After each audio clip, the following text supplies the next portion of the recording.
ਅੱਜ ਇਸ ਵੀਡੀਓ ਦੇ ਵਿੱਚ ਅਸੀਂ ਪੜ੍ਹਨ ਵਾਲੇ ਹਾਂ ਡੈਰੀਵੇਟਿਵ ਬਾਰੇ।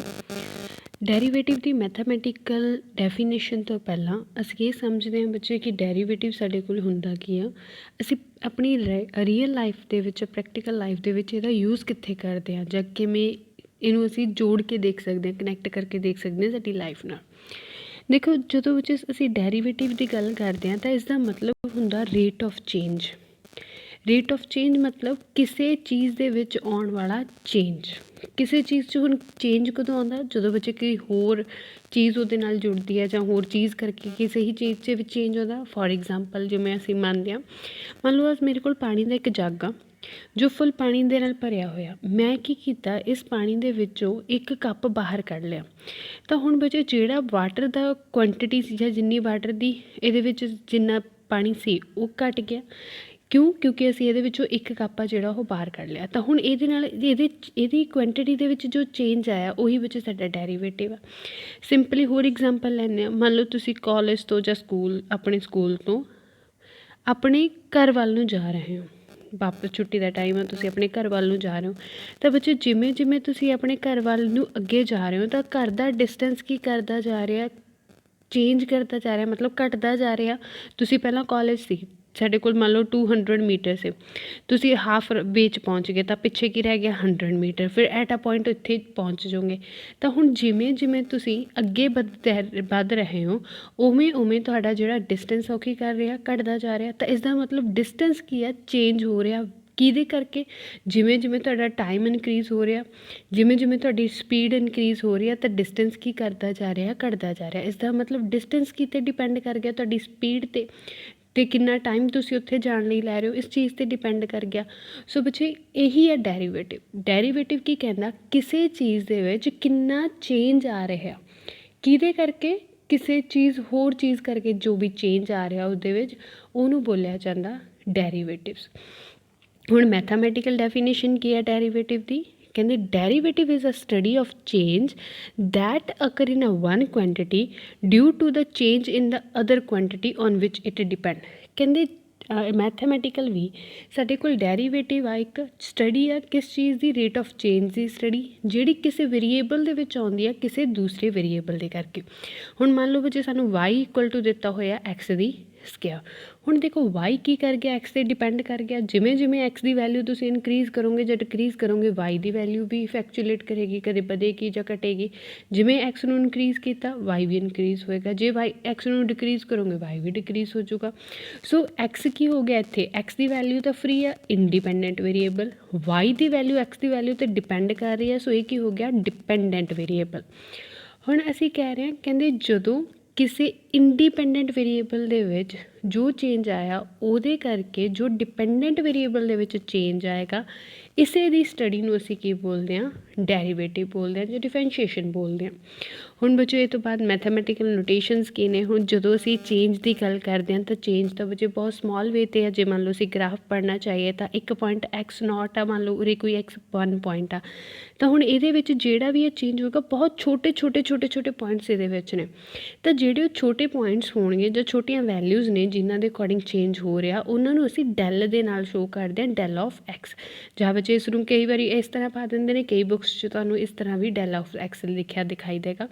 ਦੋਨੋਂ ਹੀ ਨੋਟੇਸ਼ਨਸ ਕੀ ਨੇ? ਬਹੁਤ ਹੀ ਸਮਾਲ ਚੇਂਜ ਦੇ। ਕਹਿੰਦੇ x ਦੇ ਵਿੱਚ ਜਦੋਂ ਅਸੀਂ ਬਹੁਤ ਸਮਾਲ ਚੇਂਜ ਕੀਤਾ ਤਾਂ y ਦੇ ਵਿੱਚ ਵੀ ਕੀ ਆਇਆ? ਬਹੁਤ ਸਮਾਲ ਚੇਂਜ ਆਇਆ। ਇਹੀ ਹੋ ਗਿਆ ਸਾਡਾ ਡੈਰੀਵੇਟਿਵ। ਅਤੇ ਨੋਟੇਸ਼ਨ ਕੀ ਬਣ ਗਈ ਬੱਚੇ? ਕਹਿੰਦੇ y ਦੇ ਵਿੱਚ ਚੇਂਜ ਕਿਹਦੇ ਵਿਦ ਰਿਸਪੈਕਟ ਟੂ x। ਹਮੇਸ਼ਾ ਡੈਰੀਵੇਟਿਵ ਨੂੰ ਕੀ ਲਿਖਿਆ ਜਾਏਗਾ? ਜਿਸ ਵੇਰੀਏਬਲ ਦੇ ਵਿੱਚ ਚੇਂਜ ਆ ਰਿਹਾ ਉੱਪਰ, ਜਿਸ ਵੇਰੀਏਬਲ ਦੇ ਵਿਦ ਰਿਸਪੈਕਟ ਟੂ ਆ ਰਿਹਾ ਉਹ ਵੇਰੀਏਬਲ ਅਸੀਂ ਹਮੇਸ਼ਾ ਨੀਚੇ ਲਿਖਾਂਗੇ। ਹੁਣ ਅੱਗੇ ਬੱਚੇ ਇਹਦੀ ਸਾਡੇ ਕੋਲ ਜੇ ਡੈਫੀਨੇਸ਼ਨ ਦੀ ਇਹਨੂੰ ਲਿਖਿਆ ਕਿਵੇਂ ਜਾਂਦਾ? Del y upon del x = fx plus del x minus fx upon del x। ਉਸ ਤੋਂ ਬਾਅਦ ਜਦੋਂ ਤੁਸੀਂ ਲਿਮਿਟ ਡੈਲ x ਨੂੰ ਅਪਰੋਚ ਕਰ ਦਿੰਦੇ ਹੋ 0 ਨੂੰ, ਤਾਂ ਇਹ ਜਿਹੜੀ ਡੈਰੀਵੇਟਿਵ ਦੀ ਡੈਫੀਨੇਸ਼ਨ ਉਹ ਇਸ ਤਰ੍ਹਾਂ ਬਣ ਜਾਂਦੀ ਹੈ, dy upon dx = fx plus, ਇਹਨੂੰ ਮੰਨ ਲਓ ਬੱਚੇ ਅਸੀਂ ਨੇ ਐਸ ਇੱਧਰ ਲਿਖਿਆ limit del x approaches to 0 and del x minus f of x upon del of x। ਹੁਣ ਇਹ ਡੈਫੀਨੇਸ਼ਨ ਹੋ ਗਈ ਬੱਚੇ ਸਾਡੇ ਕੋਲ, ਇਹਨੂੰ ਐਵਰੇਜ ਰੇਟ ਆਫ ਚੇਂਜ ਵੀ ਬੋਲਦੇ ਆ, ਜਾਂ ਮੈਥਮੈਟੀਕਲ ਨੋਟੇਸ਼ਨ ਹੋ ਗਈ ਡਿਫਰੈਂਸ਼ੀਏਸ਼ਨ ਦੀ।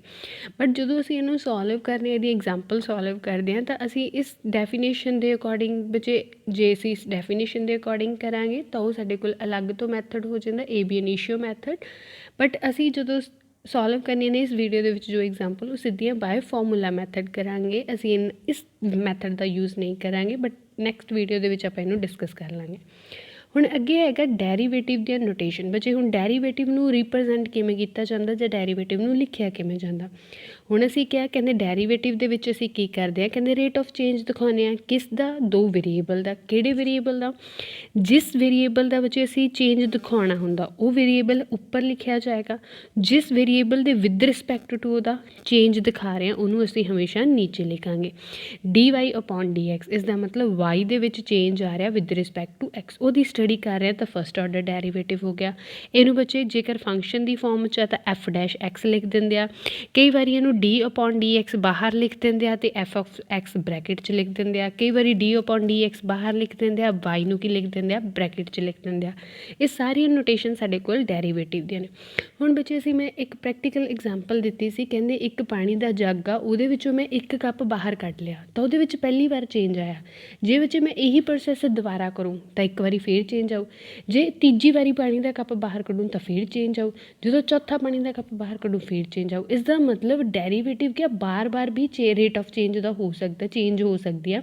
ਤਾਂ ਇਹਦਾ ਮਤਲਬ ਅਸੀਂ ਇਕੱਲੇ ਫਸਟ ਆਰਡਰ ਤੱਕ ਨਹੀਂ, ਬਾਕੀ ਆਰਡਰ ਤੱਕ ਵੀ ਡੈਰੀਵੇਟਿਵ ਕਰ ਸਕਦੇ ਹਾਂ। ਸੋ ਜੇਕਰ ਫਸਟ ਆਰਡਰ ਆ ਤਾਂ ਬੱਚੇ ਇਸ ਤਰ੍ਹਾਂ ਇਹਨੂੰ ਰਿਪਰੈਜ਼ੈਂਟ ਕੀਤਾ ਜਾਂਦਾ। ਉਸ ਤੋਂ ਬਾਅਦ ਜਦੋਂ ਅਸੀਂ ਕਿਸੇ ਕੁਆਂਟਿਟੀ ਦੇ ਵਿੱਚ ਦੁਬਾਰਾ ਚੇਂਜ ਦੇਖਦੇ ਹਾਂ ਜਾਂ ਦੁਬਾਰਾ ਵੇਰੀਏਬਲ ਦੇ ਵਿੱਚ ਚੇਂਜ ਦੇਖਦੇ ਹਾਂ ਤਾਂ ਇਹਦੀ ਨੋਟੇਸ਼ਨਸ ਕੀ ਹੋ ਜਾਣਗੀਆਂ, ਡਬਲ ਟਾਈਮ ਡੈਰੀਵੇਟਿਵ, ਇੱਥੇ f" ਲੱਗ ਜੂਗਾ, ਜਾਂ ਫਿਰ ਇੱਥੇ ਵੀ 2 ਆ ਜੂਗਾ, ਜਿੱਥੇ ਵੀ 2 ਆ ਮਤਲਬ ਸੈਕਿੰਡ ਆਰਡਰ ਡੈਰੀਵੇਟਿਵ ਨੂੰ ਸ਼ੋ ਕਰੂ। ਜੇ ਥਰਡ ਕਰ ਰਹੇ ਹਾਂ ਤਾਂ ਪਾਵਰ 3 ਹੋ ਜੂ, ਜੇ ਫੋਰਥ ਆਰਡਰ ਕਰ ਰਹੇ ਹਾਂ ਤਾਂ ਪਾਵਰ 4 ਹੋ ਜੂ। ਇਸੇ ਤਰ੍ਹਾਂ ਜੇਕਰ nth ਆਰਡਰ ਡੈਰੀਵੇਟਿਵ ਕਰ ਰਹੇ ਹਾਂ ਤਾਂ ਵਿੱਚ ਜਰਨਲ ਨੋਟੇਸ਼ਨ ਕੀ ਹੋ ਜੂਗੀ, d⁻n(y) dx⁻n f ਜਾਂ ਫਿਰ ਇਹਨੂੰ ਲਿਖ ਸਕਦੇ ਹਾਂ f⁻n, ਮਤਲਬ ਫੰਕਸ਼ਨ ਦਾ nth ਆਰਡਰ ਡੈਰੀਵੇਟਿਵ ਅਸੀਂ ਫਾਈਂਡ ਕਰ ਰਹੇ ਹਾਂ। I hope derivative the definition ਅਤੇ ਇਹਦੇ ਨੋਟੇਸ਼ਨਸ ਤੁਹਾਨੂੰ ਕਲੀਅਰ ਹੋ ਗਿਆ ਹੋਣਗੀਆਂ। ਨੈਕਸਟ ਹੁਣ ਦੇਖਦੇ ਹਾਂ ਬੱਚੇ ਕੁਛ ਮੇਨ ਫਾਰਮੂਲੇ ਜੋ ਅਸੀਂ ਸਿੱਧੇ ਯੂਜ਼ ਕਰ ਸਕਦੇ ਹਾਂ ਕਿਸੇ ਵੀ ਸਮ ਨੂੰ ਸੋਲਵ ਕਰਨ ਦੇ ਲਈ। ਪਹਿਲਾ ਫਾਰਮੂਲਾ ਬੱਚੇ ਕਹਿੰਦੇ ਜੇਕਰ ਸਾਨੂੰ y ਫੰਕਸ਼ਨ ਦੀ ਵੈਲਿਊ x⁻n ਦੀ ਫਾਰਮ ਦੇ ਵਿੱਚ ਗਿਵਨ ਆ ਤਾਂ ਹਮੇਸ਼ਾ ਇਹਦਾ ਡੈਰੀਵੇਟਿਵ ਸਾਡੇ ਕੋਲ ਕੀ ਹੁੰਦਾ, nx⁻n-1। ਦੇਖੋ y ਇਹਦਾ ਡੈਰੀਵੇਟਿਵ ਜੇ ਕਰੀਏ y x⁻n, ਕਹਿੰਦੇ y ਦਾ derivative with respect to x ਕਰ ਰਹੇ ਸੋ dy/dx। ਬੱਚੇ ਇੱਕ ਗੱਲ, ਹਮੇਸ਼ਾ ਇਹ x ਦੀ ਫਾਰਮ 'ਚ ਹੋਵੇ ਇਹ ਕੰਪਲਸਰੀ ਨਹੀਂ। ਬਾਏ ਚਾਂਸ ਜੇ ਉਰੇ u ਹੁੰਦਾ ਅਤੇ ਸਾਨੂੰ ਕਿਆ ਹੁੰਦਾ y is dependent on u, ਤਾਂ ਇੱਥੇ ਨੋਟੇਸ਼ਨ ਕੀ ਬਣ ਜਾਂਦੀ, dy/du। ਜੇ ਇੱਥੇ t ਹੁੰਦਾ ਤਾਂ dy/dt, ਮਤਲਬ ਵੇਰੀਏਬਲ ਦਾ ਨੇਮ ਚੇਂਜ ਹੋ ਸਕਦਾ। ਬਸ ਧਿਆਨ ਰੱਖਿਓ ਕਿ y ਕੀ 'ਤੇ ਡਿਪੈਂਡ ਕਰ ਰਿਹਾ, ਜਿਸ 'ਤੇ ਡਿਪੈਂਡ ਕਰੇਗਾ ਉਹਦੇ ਵਿਦ ਰਿਸਪੈਕਟ ਟੂ ਹੀ ਸਾਡਾ ਕੀ ਹੋਏਗਾ, ਡੈਰੀਵੇਟਿਵ। ਹੁਣ ਇਹਦੇ ਵਿੱਚ ਬੱਚੇ ਨੂੰ ਪਾਵਰ ਰੂਲ ਬੋਲਿਆ ਜਾਂਦਾ। ਪਾਵਰ ਰੂਲ ਦੇ ਵਿੱਚ ਕੀ ਹੈ, ਕਹਿੰਦੇ ਪਾਵਰ ਅੱਗੇ ਆ ਜਾਂਦੀ ਹੈ ਅਤੇ ਪਾਵਰ 1 ਕੀ ਹੋ ਜਾਂਦੀ ਹੈ ਉਹਦੀ, ਜਿਸ ਵੇਰੀਏਬਲ ਦੀ ਵਿਦ ਕਰ ਰਿਹਾ ਉਹਦੀ ਪਾਵਰ 1 ਡਿਕਰੀਜ਼ ਹੋ ਜਾਊ। ਐਗਜ਼ਾਮਪਲ ਦੇ ਥਰੂ ਸਮਝਦੇ ਹਾਂ। ਮੰਨ ਲਓ ਬੱਚੇ ਸਾਨੂੰ y ਦੀ ਵੈਲਿਊ ਦੇ ਰੱਖੀ ਆ x⁻3। ਦੇਖੋ ਇਹਦੇ ਨਾਲ ਕੰਪੈਰੀਜ਼ਨ ਕਰੋ y, ਉਸ ਤੋਂ ਬਾਅਦ x⁻n ਦੀ ਵੈਲਿਊ ਕੋਈ ਵੀ ਪੋਜ਼ੀਟਿਵ, ਨੈਗੇਟਿਵ, ਇੰਟੀਜ਼ਰ ਵੈਲਿਊ ਹੋ ਸਕਦੀ ਆ, ਜਾਂ ਨੋਨ ਇੰਟੀਜ਼ਰ ਵੈਲਿਊ ਵੀ ਹੋ ਸਕਦੀ ਹੈ, ਕੋਈ ਵੀ ਰੀਅਲ ਵੈਲਿਊ। ਹੁਣ ਇਹਦਾ ਡੈਰੀਵੇਟਿਵ ਕਰਨ ਨੂੰ ਕਿਹਾ, ਦੋਨੋਂ ਸਾਈਡ 'ਤੇ ਕਹਿੰਦੇ ਡਿਫਰੈਂਸ਼ੀਅਲ ਕਰ ਦਿਓ with respect to x, y ਦਾ ਡੈਰੀਵੇਟਿਵ dy/dx। x³ ਬੱਚੇ x³ ਦਾ ਡੈਰੀਵੇਟਿਵ, ਪਾਵਰ ਰੂਲ ਕੀ ਕਹਿੰਦਾ, ਪਹਿਲਾਂ ਪਾਵਰ ਅੱਗੇ ਲਿਖੋ, ਹਾਂਜੀ 3 ਲਿਖਿਆ, ਉਸ ਤੋਂ ਬਾਅਦ x ਦੀ ਪਾਵਰ 'ਚੋਂ 1 ਕੀ ਕਰ ਦਿਓ, ਡਿਕਰੀਜ਼। ਸੋ ਕੀ ਆ ਜਾਏਗਾ, 3x⁻2। ਕਿਹਦਾ ਡੈਰੀਵੇਟਿਵ ਹੋ ਗਿਆ, x³ ਦਾ ਡੈਰੀਵੇਟਿਵ। ਸਿੰਪਲ ਬੱਚੇ ਜਦੋਂ ਸਾਡੇ ਕੋਲ ਸਿੰਪਲ x ਆ ਅਤੇ ਉਹਦੀ ਪਾਵਰ n ਦੀ ਫਾਰਮ 'ਚ ਤਾਂ ਅਸੀਂ ਐਵੇਂ ਹੀ ਡੈਰੀਵੇਟਿਵ ਉਹਦਾ ਸੋਲਵ ਕਰਨਾ। ਇਹ ਸੀਗਾ ਸਾਡੇ ਕੋਲ ਫਸਟ ਫਾਰਮੂਲਾ। ਸੈਕਿੰਡ ਫਾਰਮੂਲਾ ਕੀ ਹੈ, ਕਹਿੰਦੇ ਜਦੋਂ ਵੀ ਫੰਕਸ਼ਨ ਪਾਵਰ ਦੀ ਫਾਰਮ 'ਚ ਵੀ ਹੋਵੇ ਬਟ ਉਹਦੇ ਨਾਲ ਕੋਈ ਕਾਂਸਟੈਂਟ ਮਲਟੀਪਲਾਈ ਹੋਇਆ ਹੋਵੇ ਤਾਂ ਡੈਰੀਵੇਟਿਵ ਕੀ ਹੋਏਗਾ, ਬਸ ਕਾਂਸਟੈਂਟ ਬਾਹਰ ਆ ਜਾਊਗਾ। ਅਗੇਨ x⁻n ਦਾ ਡੈਰੀਵੇਟਿਵ ਕਰਕੇ ਉਹਦੇ ਨਾਲ ਲਿਖ ਦਾਂਗੇ ਜੋ ਕਿ ਹੋਏਗਾ nx⁻n-1। ਕਿਵੇਂ, ਐਗਜ਼ਾਮਪਲ ਦੇ ਥਰੂ ਸਮਝਦੇ ਹਾਂ। y = ਸਾਨੂੰ ਕੀ ਆ ਬੱਚੇ, 3x⁻4 ਦਿੱਤਾ ਹੋਇਆ, ਇਹਨੂੰ ਸੋਲਵ ਕਰਨਾ। ਦੇਖੋ 3 ਕਾਂਸਟੈਂਟ ਹੋ ਗਿਆ, x⁻4 ਗਿਵਨ ਹੈ ਸਾਨੂੰ, ਡੈਰੀਵੇਟਿਵ ਕਰਨਾ y ਦਾ derivative dy/dx। Is equal to ਅਸੀਂ ਕੀ ਕਹਿ ਰਹੇ ਹਾਂ ਬੱਚੇ ਫਾਰਮੂਲੇ ਦੀ ਰਿਕੁਆਇਰਮੈਂਟ ਕਹਿੰਦੇ ਕੌਂਸਟੈਂਟ ਜਦੋਂ ਮਲਟੀਪਲਾਈ ਆ ਵੇਰੀਏਬਲ ਨਾਲ ਤਾਂ ਕੌਂਸਟੈਂਟ ਨੂੰ ਕੁਛ ਨਹੀਂ ਕਰਨਾ ਇਹਨੂੰ ਐਜ਼ ਇਟ ਇਜ਼ ਲਿਖ ਦਾਂਗੇ ਐਂਡ x ਦੀ ਪਾਵਰ 4 ਇਹਦਾ ਡੈਰੀਵੇਟਿਵ ਕਿੰਨਾ ਹੋ ਜਾਏਗਾ ਪਾਵਰ ਅੱਗੇ ਆ ਜਾਏਗੀ ਅਤੇ ਇੱਕ ਪਾਵਰ ਕੀ ਹੋ ਜਾਏਗੀ ਡਿਕਰੀਜ਼ 4 ਮਾਈਨਸ 1 ਸੋ ਇਹ ਬਣ ਗਿਆ ਸਾਡੇ ਕੋਲ 3 into 4 ਬੱਚੇ 12 x ਦੀ ਪਾਵਰ 3 ਇਹ ਹੋ ਗਿਆ ਸਾਡੇ ਕੋਲ ਸੈਕਿੰਡ ਰੂਲ ਜਦੋਂ ਕਿਸੇ ਕੌਂਸਟੈਂਟ ਦੀ ਮਲਟੀਪਲਾਈ ਹੋਈ ਹੋਵੇ x ਦੀ ਪਾਰ ਵਾਲੇ ਵੈਲਿਊ ਨਾਲ ਜਾਂ ਫੰਕਸ਼ਨ ਨਾਲ ਇੱਕ ਵਜੇ ਹੋਰ ਕਹਿੰਦੇ ਜਦੋਂ ਵੀ ਸਾਡੇ ਕੋਲ ਸਿੰਪਲ ਕੌਂਸਟੈਂਟ ਟਰਮ ਹੁੰਦੀ ਆ ਜਦੋਂ ਅਸੀਂ ਕਹਤਾ ਕਿ ਵਾਈ ਦੀ ਵੈਲਿਊ ਸਿੰਪਲ ਕੌਂਸਟੈਂਟ 3 4 5 ਕੋਈ ਵੀ ਸਿੱਧੀ ਵੈਲਿਊ ਪਈ ਹੈ ਇਹਦੇ ਨਾਲ ਕੋਈ ਵੇਰੀਏਬਲ ਐਕਸ ਵਾਈ ਜ਼ੈਡ ਨਹੀਂ ਹੈਗਾ ਤਾਂ ਜਦੋਂ ਵੀ ਬੱਚੇ ਵਾਈ ਦੀ ਵੈਲਿਊ ਕੌਂਸਟੈਂਟ ਹੋਊਗੀ ਜਾਂ ਕੋਈ ਵੀ ਫੰਕਸ਼ਨ ਕੌਂਸਟੈਂਟ ਆ ਉਹਦਾ ਡੈਰੀਵੇਟਿਵ ਹਮੇਸ਼ਾ ਕੀ ਹੁੰਦਾ 0 ਕਿਉਂਕਿ ਕੌਂਸਟੈਂਟ ਟਰਮ ਕੀ ਹੁੰਦੀ ਹੈ ਬੱਚੇ ਜਿਹੜੀ ਹਮੇਸ਼ਾ ਫਿਕਸ ਰਹੇ ਬਟ ਅਸੀਂ ਡੈਰੀਵੇਟਿਵ 'ਚ ਕੀ ਕਰ ਰਹੇ ਹਾਂ ਰੇਟ ਆਫ ਚੇਂਜ ਸੋ ਜਦੋਂ ਫਿਕਸ ਆ ਉਹਦੇ ਵਿੱਚ ਤਾਂ ਕੋਈ ਚੇਂਜ ਹੀ ਨਹੀਂ ਆਉਣਾ ਸੋ ਉਹਦਾ ਰੇਟ ਆਫ ਚੇਂਜ ਕੀ ਹੋਊਗਾ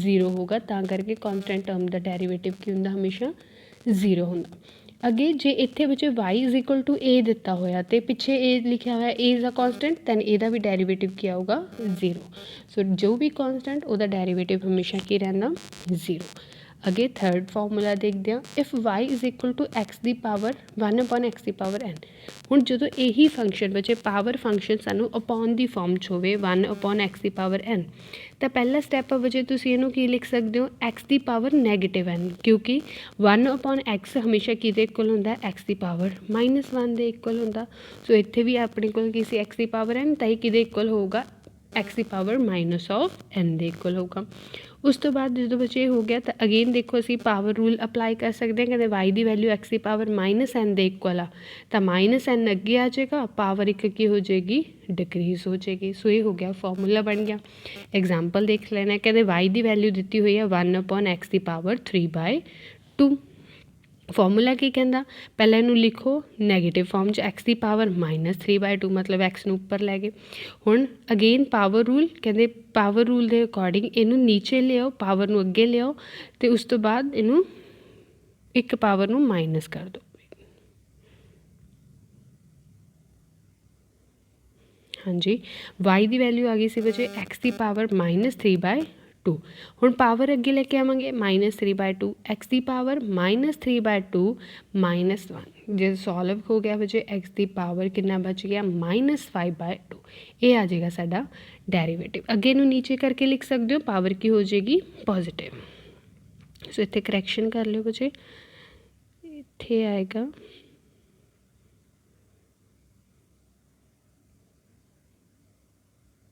ਹਾਂਜੀ ਇੱਥੇ ਵਿੱਚ ਕਰੈਕਟ ਕਰ ਲਿਓ x ਦੀ -3 ਅਪੋਨ x ਦੀ ਪਾਵਰ +4 ਆਏਗਾ ਕਿਉਂਕਿ ਉਹ ਪਾਵਰ ਨੀਚੇ ਆਏ ਇਹ ਸੀ ਸਾਡਾ ਥਰਡ ਰੂਲ ਫੋਰਥ ਕੀ ਹੈ ਜਦੋਂ ਫੰਕਸ਼ਨ ਵਿੱਚ ਲੀਨੀਅਰ ਫਾਰਮ 'ਚ ਹੋਵੇ ax + b ਦੀ ਪਾਵਰ n ਟਾਈਪ ਤਾਂ ਉਸ ਟਾਈਮ ਅਸੀਂ ਡੈਰੀਵੇਟਿਵ ਕਿਵੇਂ ਕਰਨਾ ਅਗੇਨ ਪਹਿਲਾਂ ਪਾਵਰ ਰੂਲ ਲਾਵਾਂਗੇ ਪਾਵਰ ਰੂਲ n ਅੱਗੇ ਆ ਜਾਏਗੀ ਇਹਦੀ ਪਾਵਰ ਇੱਕ ਕੀ ਹੋ ਜਾਏਗੀ ਡਿਕਰੀਜ਼ ਹੋ ਜਾਏਗੀ n-1 ਅੱਗੇ ਬੱਚੇ ਕੀ ਕਹਿੰਦਾ ਫਿਰ ਪ੍ਰੋਡਕਟ ਦਾ ਸਿੰਬਲ ਪਾਓ ਅਤੇ ਜਿਹੜਾ ਅੰਦਰ ਪਿਆ ਆ ਪਾਵਰ ਦੇ ਵਿੱਚ ਫੰਕਸ਼ਨ ਪਿਆ ਇਹਦਾ ਡੈਰੀਵੇਟਿਵ ਕਰੋ ax ਦਾ ਡੈਰੀਵੇਟਿਵ ਦੇਖੋ ਇਹ ਤਾਂ ਕੌਂਸਟੈਂਟ ਹੈ ਤਾਂ ਨਾਲ ਰਹਿ ਜੂ x ਦਾ ਡੈਰੀਵੇਟਿਵ 1 ਪਲੱਸ b ਕੌਂਸਟੈਂਟ ਆ ਤਾਂ ਇਹਦਾ ਡੈਰੀਵੇਟਿਵ ਤਾਂ 0 ਹੋ ਜਾਣਾ ਸੋ ਫਾਰਮੂਲਾ ਕੀ ਬਣ ਗਿਆ nax + b the power n-1 into a ਇਹ ਹੋ ਗਿਆ ਸਾਡਾ ਫਾਰਮੂਲਾ ਹੁਣ ਇਸ ਤੋਂ ਬਾਅਦ ਬੱਚੇ ਕਹਿੰਦੇ ਜਦੋਂ ਐਗਜ਼ਾਮਪਲ ਦੇ ਥਰੂ ਇਹੀ ਦੇਖ ਲੈਂਦੇ ਹਾਂ ਕਹਿੰਦੇ ਮੰਨ ਲਓ ਸਾਨੂੰ y ਦੀ ਵੈਲਿਊ ਦਿੱਤੀ ਹੋਈ ਆ 5x + 8 ਦੀ power y is equal to 5x + 8 ਦੀ ਪਾਵਰ 3 ਇਹਦਾ ਡੈਰੀਵੇਟਿਵ ਕਰਨ ਨੂੰ ਕਿਹਾ ਬੱਚੇ ਪਾਵਰ ਪਹਿਲਾਂ ਕੀ ਕਹਿੰਦਾ ਫਾਰਮੂਲਾ ਪਾਵਰ ਅੱਗੇ ਲਿਆਓ ਹਾਂਜੀ ਫਿਰ ਉਸ ਦੀ ਪਾਵਰ 'ਚੋਂ ਇੱਕ ਇਹਦੀ ਸਬਟਰੈਕਟ ਕਰ ਦਿਓ ਜਦੋਂ ਸਬਟਰੈਕਟ ਕੀਤਾ 3 - 1 2 ਹੋ ਜਾਏਗਾ ਫਿਰ ਕਹਿੰਦੇ ਜਦੋਂ ਪਾਵਰ ਸੋਲਵ ਹੋ ਗਈ ਫਿਰ ਡਾਟ ਦਾ ਨਿਸ਼ਾਨ ਪਾਓ ਮਤਲਬ ਸਿੰਬਲ ਪਾਓ ਫਿਰ ਕੀ ਕਰੋ ਜਿਹੜਾ ਆ ਅੰਦਰ ਫੰਕਸ਼ਨ ਦਿੱਤਾ ਹੋਇਆ ਇਹਦਾ ਡੈਰੀਵੇਟਿਵ 5 ਤਾਂ ਐਜ਼ ਇਟ ਇਜ਼ x ਦਾ ਡੈਰੀਵੇਟਿਵ 1 ਕਿਉਂਕਿ ਵਿੱਚ ਅਸੀਂ ਸੈਕਿੰਡ ਰੂਲ ਕੀਤਾ ਕਹਿੰਦੇ ਜਦੋਂ ਕੌਂਸਟੈਂਟ ਦੀ ਮਲਟੀਪਲਾਈ ਹੋਵੇ ਤਾਂ ਕੌਂਸਟੈਂਟ ਐਜ਼ ਇਟ ਇਜ਼ ਹੁੰਦਾ ਬਸ x ਦੀ ਪਾਵਰ ਦਾ ਡੈਰੀਵੇਟਿਵ ਕਰ ਦਿਓ ਫਿਰ ਪਲੱਸ 8 ਬੱਚੇ 8 ਦਾ ਡੈਰੀਵੇਟਿਵ ਸਾਡੇ ਕੋਲ ਕਿੰਨਾ ਆਊਗਾ ਕੌਂਸਟੈਂਟ ਟਰਮ ਦਾ ਡੈਰੀਵੇਟਿਵ 0 ਸੋ ਇਹ ਬਣ ਗਿਆ 5x + 8 ਦੀ ਪਾਵਰ 2 ਇੰਟੂ 5 ਅੱਗੇ ਆ ਦੋਨੋਂ ਤਾਂ ਪ੍ਰੋਡਕਟ ਦੇ ਵਿੱਚ ਨੇ ਸਾਰੀ ਟਰਮ 5 3 ਦਾ ਕਿੰਨਾ ਹੋ ਗਿਆ 15 5x + 8 ਦੀ ਸਕੁਆਇਰ ਇਹ ਹੋ ਗਿਆ ਸਾਡਾ ਫਾਰਮੂਲਾ ਆਨਸਰ ਸੌਰੀ ਬੱਚੇ हाँ जी, नैक्सट फॉर्मूला देखते हैं। कहते हुणे तो सीगा सिंपल टर्म्स ਵਿੱਚ ਜਦੋਂ ਸਿੰਪਲ ਹੋਣ।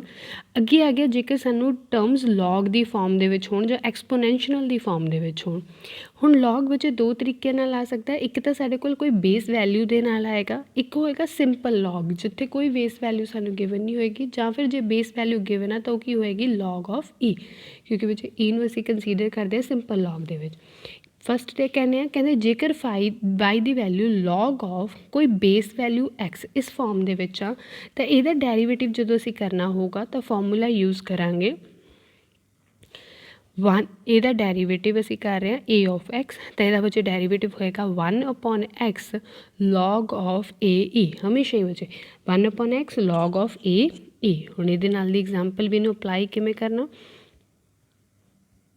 ਹਾਂਜੀ, ਅਸੀਂ ਕੰਸੀਡਰ ਕੀਤਾ ਵਿੱਚ ਸਾਨੂੰ ਲੌਗ ਦਿੱਤਾ ਹੋਇਆ 10x ਦੀ ਪਾਵਰ 5, ਮੰਨ ਲਓ ਇਹਦੀ ਵੈਲਿਊ ਦਿੱਤੀ ਹੋਇਆ ਤਾਂ ਲੌਗ ਫਾਈਂਡ ਕਰਨਾ। ਹੁਣ ਇਹਦਾ ਕੰਪੈਰੀਜ਼ਨ ਕਰੋ, ਬੇਸ ਵੈਲਿਊ ਸਾਡੇ ਕੋਲ ਏ ਦੀ ਥਾਂ 'ਤੇ ਕੀ ਪਈ ਆ 10, ਉਸ ਤੋਂ ਬਾਅਦ ਐਕਸ ਕੋਈ ਫੰਕਸ਼ਨ ਚਾਹੀਦਾ ਸੀ ਬਟ ਇੱਥੇ ਐਕਸ ਦੀ ਪਲੇਸ 'ਤੇ ਕੀ ਪਿਆ ਐਕਸ ਦੀ ਪਾਵਰ 5, ਤਾਂ ਡੈਰੀਵੇਟਿਵ ਕੀ ਹੋਏਗਾ। ਕਹਿੰਦੇ ਇਸ ਦਾ ਫੰਕਸ਼ਨ ਦਾ ਡੈਰੀਵੇਟਿਵ ਕੀ ਸੀ 1/x, ਐਕਸ ਦੀ ਥਾਂ 'ਤੇ ਕੀ ਪਿਆ X the power 5 into log of ਏ ਈ, ਬੱਚੇ ਏ ਦੀ ਥਾਂ 'ਤੇ ਹੁਣ ਕੀ ਪਿਆ 10, ਸੋ ਲੌਗ ਆਫ 10 ਈ। ਹੁਣ ਇੱਥੇ ਇੱਕ ਐਡੀਸ਼ਨ ਹੈ ਬੱਚੇ, ਕਹਿੰਦੇ ਜੇਕਰ ਇੱਥੇ ਸਿੰਪਲ ਐਕਸ ਸੀਗਾ ਤਾਂ ਇੰਨੇ ਹੀ ਖਤਮ ਹੋ ਜਾਣਾ ਸੀ, ਬਟ ਇੱਥੇ ਐਕਸ ਦੀ ਪਾਵਰ 5 ਵੀ ਹੈ, ਉਹਦਾ ਵੀ ਰੇਟ ਆਫ ਚੇਂਜ ਦੇਖਣਾ, ਤਾਂ ਹੁਣ ਅੱਗੇ ਨਾਲ ਇਹਦੇ ਵਿੱਚ ਪ੍ਰੋਡਕਟ ਦਾ ਸਿੰਬਲ ਪਾ ਕੇ ਐਕਸ ਦੀ ਪਾਵਰ 5 ਦਾ ਡੈਰੀਵੇਟਿਵ ਵੀ ਕਰਾਂਗੇ। ਪਾਵਰ ਕੀ ਰੂਲ ਲੱਗ ਜਾਏਗਾ 5 ਅੱਗੇ ਐਕਸ ਦੀ ਪਾਵਰ 4, ਸੋ ਇਹ ਹੋ ਗਿਆ ਸਾਡਾ ਸਾਰਾ ਡੈਰੀਵੇਟਿਵ। ਇਸ ਤੋਂ ਬਾਅਦ ਬੱਚੇ ਐਕਸ ਦੀ ਪਾਵਰ ਨਾਲ ਆ ਕੱਟ ਸਕਦੇ, ਉੱਪਰ 4 ਆ, ਨੀਚੇ ਸਾਡੇ ਕੋਲ 5 ਆ, ਤਾਂ ਪਿੱਛੇ ਕੀ ਬਚੇਗਾ ਸਾਡੇ ਕੋਲ 5/x log ਆਫ 10 ਆਫ ਈ। ਸਿੱਧੀਆਂ ਬੱਚੇ ਜੇਕਰ ਫਾਰਮੂਲੇ ਯਾਦ ਨੇ ਤਾਂ ਉਹਦੇ ਵਿੱਚ ਅਸੀਂ ਵੈਲਿਊ ਸਬਸਟੀਟਿਊਟ ਕਰਕੇ ਕੋਈ ਵੀ ਨਿਊਮੈਰੀਕਲ ਸੋਲਵ ਕਰ ਸਕਦੇ ਹਾਂ। ਅੱਗੇ ਹੈਗਾ ਜਦੋਂ ਸਿੰਪਲ ਲੌਗ ਹੋਵੇ, ਬੱਚੇ ਸਿੰਪਲ ਲੌਗ ਆ ਤਾਂ ਹਮੇਸ਼ਾ ਇਹਦਾ ਡੈਰੀਵੇਟਿਵ ਕੀ ਰਹੇਗਾ 1/x। ਦੇਖੋ ਯਾਦ ਰੱਖਿਓ ਜੇਕਰ ਬੇਸ ਵੈਲਿਊ ਕੋਈ ਗਿਵਨ ਆ ਤਾਂ ਹਮੇਸ਼ਾ ਉਹਦੇ ਆਨਸਰ ਨਾਲ ਲੌਗ ਆਫ ਏ ਈ ਲੱਗੇਗਾ, ਪਰ ਜਦੋਂ ਸਾਡੇ ਕੋਲ ਕੋਈ ਬੇਸ ਵੈਲਿਊ ਨਹੀਂ ਹੈਗੀ ਸਿੰਪਲ ਲੌਗ ਆ ਤਾਂ ਉੱਥੇ ਸਾਨੂੰ ਕੋਈ ਨਾਲ ਲੌਗ ਲਾਉਣ ਦੀ ਲੋੜ ਨਹੀਂ, ਸਿੰਪਲ ਡੈਰੀਵੇਟਿਵ ਹੋਏਗਾ 1/x, log x ਦਾ ਡੈਰੀਵੇਟਿਵ 1/x। ਉਸ ਤੋਂ ਬਾਅਦ ਹੈਗਾ ਬੱਚੇ ਜੇਕਰ ਫੰਕਸ਼ਨ ਐਕਸਪੋਨੈਂਸ਼ੀਅਲ ਹੋਵੇ ਈ ਦੀ ਪਾਵਰ ਐਕਸ ਫਾਰਮ ਦੇ ਵਿੱਚ ਹੋਵੇ ਤਾਂ ਇਹਦਾ ਡੈਰੀਵੇਟਿਵ ਸਾਡੇ ਕੋਲ ਕੀ ਰਹੇਗਾ ਹਮੇਸ਼ਾ ਸੇਮ ਹੀ ਰਹੇਗਾ, ਈ ਦੀ ਪਾਵਰ ਐਕਸ ਹੀ ਰਹੇਗਾ। ਇੱਕ ਹੋਰ ਹੁੰਦਾ ਬੱਚੇ ਜੇਕਰ ਵਾਈ ਦੀ ਵੈਲਿਊ ਏ ਦੀ ਪਾਵਰ ਐਕਸ ਫਾਰਮ 'ਚ ਹੋਵੇ ਤਾਂ ਇਹਦਾ ਡੈਰੀਵੇਟਿਵ ਏ ਦੀ ਪਾਵਰ ਐਕਸ ਲੌਗ ਆਫ ਏ, ਹਮੇਸ਼ਾ ਇਹ ਰੱਖਣਾ। ਜਿਵੇਂ ਕਿ ਐਗਜ਼ਾਮਪਲ ਸਾਡੇ ਕੋਲ ਫਾਰਮੂਲਾ ਸੀਗਾ ਵਾਈ, ਜੇਕਰ ਬੱਚੇ ਏ ਦੀ ਪਾਵਰ ਐਕਸ ਹੋਵੇ ਤਾਂ ਏ ਦੀ power X into log of ਏ।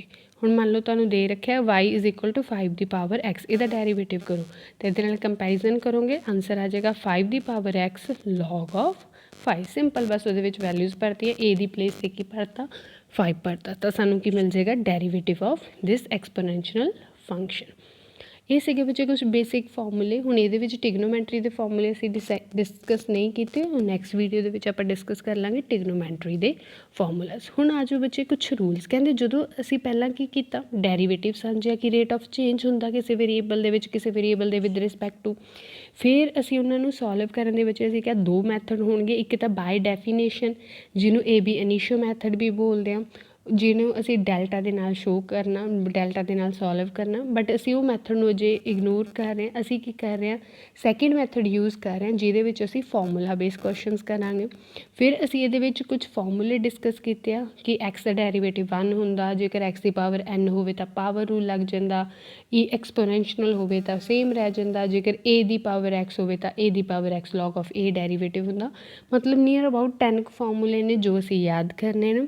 ਉਸ ਤੋਂ ਬਾਅਦ ਬੱਚੇ ਕਹਿੰਦੇ ਹੁਣ ਫਾਰਮੂਲੇ ਹੋ ਗਏ, ਡੈਫੀਨੇਸ਼ਨ ਹੋ ਗਈ, ਅਤੇ ਹੁਣ ਇਹਨਾਂ ਦੇ ਜੇਕਰ ਸਮ ਥੋੜ੍ਹੇ ਕੰਪਲੀਕੇਟਡ ਆ ਗਏ, ਮਤਲਬ ਕੋਈ ਦੋ ਫੰਕਸ਼ਨ ਨੇ ਜਿਨ੍ਹਾਂ ਦੀ ਪ੍ਰੋਡਕਟ ਪਈ ਆ, ਦੋ ਫੰਕਸ਼ਨ ਨੇ ਜਿਨ੍ਹਾਂ 'ਚ ਐਡੀਸ਼ਨ ਪਈ ਆ, ਦੋ ਪ੍ਰੋਡਕਟ ਨੇ ਜੋ ਡਿਵਾਈਡ ਫਾਰਮ 'ਚ ਪਏ ਨੇ, ਫੰਕਸ਼ਨਸ ਨੇ ਜੋ ਡਿਵਾਈਡ ਫਾਰਮ 'ਚ ਪਏ ਨੇ, ਇਹੋ ਜਿਹਿਆਂ ਨੂੰ ਅਸੀਂ ਸੋਲਵ ਕਿਵੇਂ ਕਰਾਂਗੇ। ਤਾਂ ਅੱਗੇ ਬੱਚੇ ਕੁਛ ਸਾਡੇ ਕੋਲ ਇੰਪੋਰਟੈਂਟ ਰੂਲਸ ਨੇ ਡਿਫਰੈਂਸ਼ੀਏਸ਼ਨ ਦੇ, ਉਹਨਾਂ ਨੂੰ ਡਿਸਕਸ ਕਰਦੇ ਹਾਂ। ਸਭ ਤੋਂ ਪਹਿਲਾ ਰੂਲ ਹੈਗਾ ਬੱਚੇ ਸਮ ਰੂਲ। ਸਮ ਰੂਲ ਮਤਲਬ ਨੇਮ ਤੋਂ ਹੀ ਸੁਜੈਸਟ ਹੋ ਰਿਹਾ, ਮਤਲਬ ਇਹਦੇ ਵਿੱਚ ਕੁਛ ਟਰਮ ਦਾ ਸਮ ਹੋਇਆ ਹੋਊਗਾ ਜਾਂ ਕੋਈ ਫੰਕਸ਼ਨ ਦਾ ਸਮ ਹੋਇਆ ਹੋਊਗਾ ਤਾਂ ਹੀ ਸਮ ਰੂਲ ਲੱਗ ਰਿਹਾ। ਜਦੋਂ ਵੀ ਕਹਿੰਦੇ ਸਾਨੂੰ ਕੋਈ ਫੰਕਸ਼ਨ ਬੱਚੇ ਦੋ ਫੰਕਸ਼ਨ ਦੀ ਸਮ ਫਾਰਮ ਦੇ ਵਿੱਚ ਹੋਵੇ, ਮੰਨ ਲਓ ਸਾਨੂੰ ਫੰਕਸ਼ਨ ਦੇ ਰੱਖਿਆ x+1 plus x square plus 2।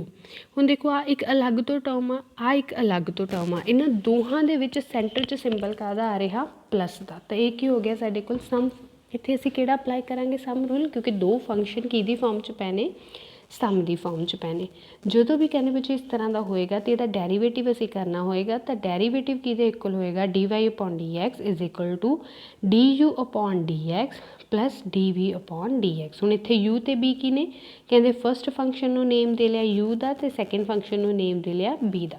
ਸੋ ਸਿੰਪਲੀ ਅਸੀਂ ਫਸਟ ਫੰਕਸ਼ਨ ਦਾ ਡੈਰੀਵੇਟਿਵ ਪਲਸ ਅਸੀਂ ਕੀ ਕਰ ਦਾਂਗੇ ਸੈਕਿੰਡ ਫੰਕਸ਼ਨ ਦਾ ਡੈਰੀਵੇਟਿਵ ਕਰ ਦਾਂਗੇ, ਤਾਂ ਸਿੰਪਲ ਸਾਡੇ ਕੋਲ ਆਂਸਰ ਆ ਜਾਇਆ ਕਰੇਗਾ।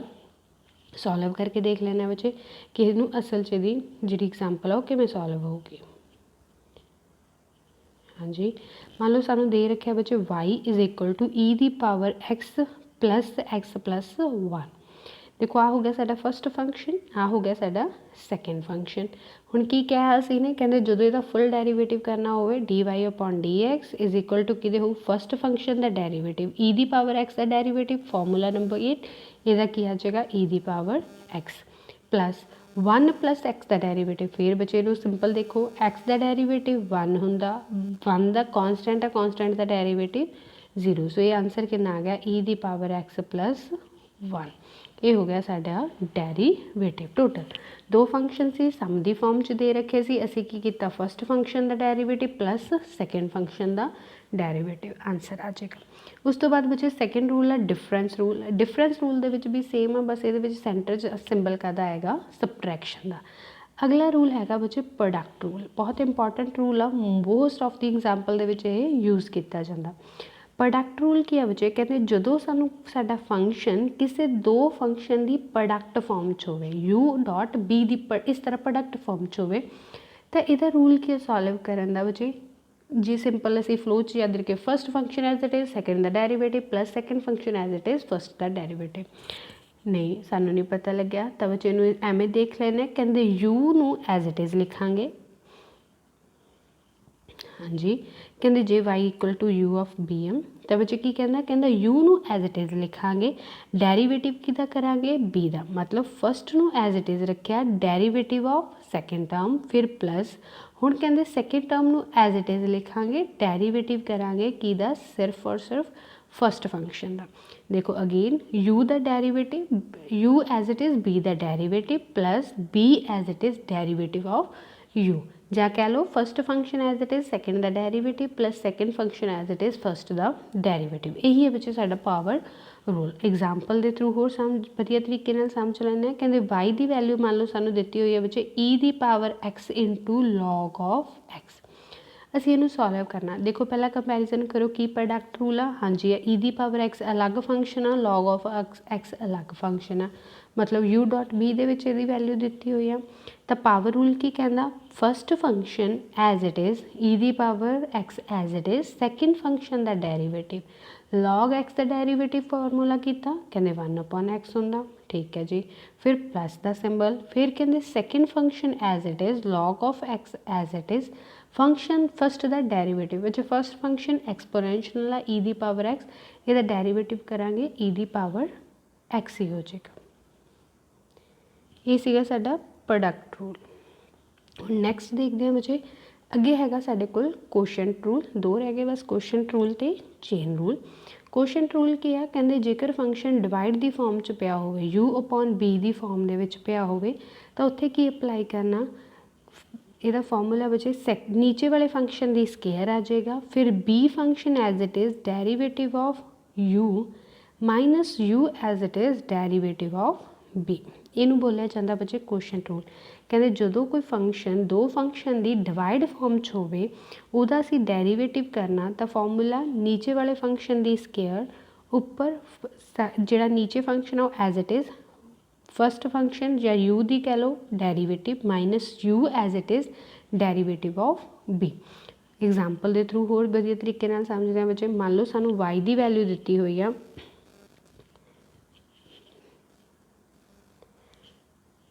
ਮੰਨ ਲਓ y ਦੀ ਵੈਲਿਊ ਦੇ ਰੱਖੀ ਆ ਬੱਚੇ x upon x ई दी पावर एक्स, चलो ਇਹਦਾ ਡੈਰੀਵੇਟਿਵ ਅਸੀਂ ਨੇ ਫਾਈਂਡ ਕਰਨਾ x अपॉन ई दी पावर x। देखो ऊपर भी फंक्शन x की फॉर्म च, नीचे भी फंक्शन x की फॉर्म च, कटिंग वगैरह कुछ नहीं हो रही। तो सिंपल ਅਸੀਂ ਇਹਦੇ ਉੱਤੇ क्वेश्चन रूल अप्लाई करते हैं। क्वेश्चन रूल की कहना नीचे लिखांगे ਅਸੀਂ b ਦੀ ਸਕੁਆਇਰ, मतलब नीचे वाले फंक्शन ਦੀ होल स्क्वायर। ठीक लिखा। कहते फिर जो नीचे लिखा उन्होंने ऊपर पहला एज इट इज़ लिख लो, ई दी पावर एक्स नू as it is, derivative of ऊपर वाली टर्म का, ऊपर वाली टर्म की सी एक्स, माइनस फिर ई दी पावर एक्स का डैरीवेटिव करना, ऊपर वाली डैरीवेटिव बचे ऊपर वाली term as it is, derivative of नीचे वाली टर्म मतलब ई दी पावर एक्स, ई दी पावर एक्स का बचे एज इट इज़, एक्स का derivative 1 minus X as it is, E दी पावर एक्स का डैरीवेटिव अगेन ई दी पावर एक्स अपॉन ई दी पावर एक्स 2x, बच्चे दी स्क्वायर की बन गई ई दी पावर 2x। ये हो गया साडा आंसर। क्वेश्चन रूल कहते यू अपॉन बी दी टर्म च होवे तो इक्वल की हुंदा U sorry B derivative of U minus U derivative of B upon B दी स्क्वायर। ये हो गया साडा क्वेश्चन रूल। अगे हैगा बच्चे चेन रूल। चेन रूल हुंदा कहते जदों साडे कोल कोई वेरीएबल किसी वेरीएबल ते डिपेंड करदा, मान लो वाई आ, वो साडा किसी वेरीएबल यू ते डिपेंड कर रहा, तो अगों जिहड़ा यू आ वो किसी होर वेरीएबल एक्स के उत्ते डिपेंड कर जाए, इस फॉर्म दे विच असीं चेन रूल अप्लाई करते हैं। जिमें वजे सानू वाई देता कहते यू स्क्वायर प्लस एक्स दे यू स्क्वायर प्लस 2 दे इक्वल आ, अगों यू देता सानू किहदे इक्वल आ 2x दे इक्वल आ। इसका मतलब देखो वाई किहदी फॉर्म च फंक्शन यू दी फॉर्म च, बट यू अगे किहदे इक्वल आ एक्स दी फॉर्म च। तो जो भी यह जी टर्म आ गई, जो साडे कोल इस तरह के फंक्शन आ गए, उन्हों का असीं डैरीवेटिव किवें करना, कहते उत्थे असीं चेन रूल अप्लाई करांगे। बच्चे चेन रूल की आ, कहते जो इस फॉर्म का होएगा कि y is equal to u दे विच आ, ते यू अगों किहदे इक्वल आ जी ऑफ एक्स, तो d y upon d x की वैल्यू की होएगी d y upon d u into d u upon d x. मतलब बच्चे कहते असीं पहलां वाई का विद रिस्पैक्ट टू यू कर लिया करांगे, फिर प्रोडक्ट का सिंबल पा के यू का विद रिस्पैक्ट टू के करांगे एक्स करांगे। एग्जाम्पल देख लेने बच्चे किवें कह रहा है, कहते मान लो वाई की वैल्यू सानू दे रखी आ यू स्केयर, अगे यू की वैल्यू सानू दे रखी है 2x प्लस 1। बच्चे इनू सॉल्व करने के दो तरीके ने, या तो तुसीं पहले ही यू की वैल्यू भर दो 2x प्लस 1, फिर उन्होंने पावर रूल सॉल्व कर लो, या फिर असीं चेन रूल अप्लाई कर सकते हैं। चेन रूल की कहता जेकर वाई तो यू ते डिपेंड है तो d y upon d x किहदे equal d y upon d u upon d x into d y upon d u. पहला बच्चे वाई का विद रिस्पैक्ट टू यू करना, हुण इत्थे यू वेरीएबल की फॉर्म च जिमें एक्स स्केयर का डैरीवेटिव 2 ऑफ एक्स हुंदा सी, इस तरह यू स्केयर का डैरीवेटिव की हो जाऊगा 2 of u into d u upon d x. हुण d u upon d x का मतलब जिहड़ा यू फंक्शन आ उहदा derivative with respect to x, 2x का डैरीवेटिव 2 प्लस 1 का डैरीवेटिव कॉन्सटेंट आ तो 0, सो ये बन गया बच्चे 2u इंटू 2, तो आंसर आ गया 4u। बट u की वैल्यू अगेन सानू कितने इक्वल आ 2x प्लस 1, सो लास्ट के बच्चे असीं u की वैल्यू भर सकते हैं, तो आंसर आ जाएगा 4 2u 2x प्लस 1। ये सीगे बच्चे साडे कुछ इंपॉर्टेंट रूल्स ऑफ डैरीवेटिव की डेफिनेशन, उहदे कुछ फॉर्मूले। नैक्सट वीडियो दे विच आपां ट्रिग्नोमैट्री के फॉर्मूले भी डिस्कस कर लांगे, तो होर इहदे जिहड़े कंसैप्ट ने जिवें पैरामीटर हो गया, इंप्लीसिट हो गया, टेकिंग लॉग बोथ साइड वाली टर्म्स हो गई, जो थोड़ी टिपिकल टर्म्स जिनके मैं सॉल्व करनी ने वो डिस्कस करांगे। Thank you so much for watching.